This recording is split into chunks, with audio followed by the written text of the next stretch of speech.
જય માતાજી। તમારા દાંપત્ય જીવનમાં કે ઘરની અંદર ઝઘડાભર્યું વાતાવરણ રહેતું હોય તો શ્રાવણના આ બીજા સોમવારે તમારા જીવનમાંથી કજિયા કંકાસ અને દરિદ્રતા દૂર કરી શકે છે। તો તેના માટે કરો આ પ્રયોગ, જે કરવાથી તમારા જીવનમાં સુખ શાંતિ અને સમૃદ્ધિ આવશે।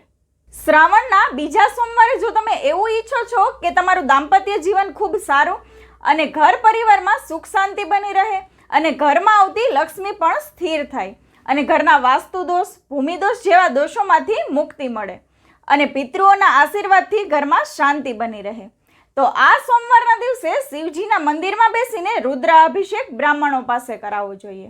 અથવા એ ન થઈ શકે તો તમે જાતે જ શિવલિંગ પર 1 લોટો ચોખ્ખું જળ, ત્યારબાદ થોડું મધ અને થોડું દૂધ, આ 3 વસ્તુ અલગ અલગ પતિ પત્નીએ સાથે બેસીને શિવજી પર અભિષેક સ્વરૂપે અર્પણ કરવું જોઈએ અને ત્યાં જ બેસીને ઓમ નમઃ શિવાયની 1 માળા એટલે કે 108 વખત આ મંત્ર બોલવો જોઈએ અને મહાદેવને પ્રાર્થના સ્વરૂપે કહો કે અમારા ઘરમાં સુખ શાંતિ અને સમૃદ્ધિ આવે અને અમારા દાંપત્ય જીવનમાં ક્યારેય પણ કોઈ પણ પ્રકારે તકલીફ ન આવે।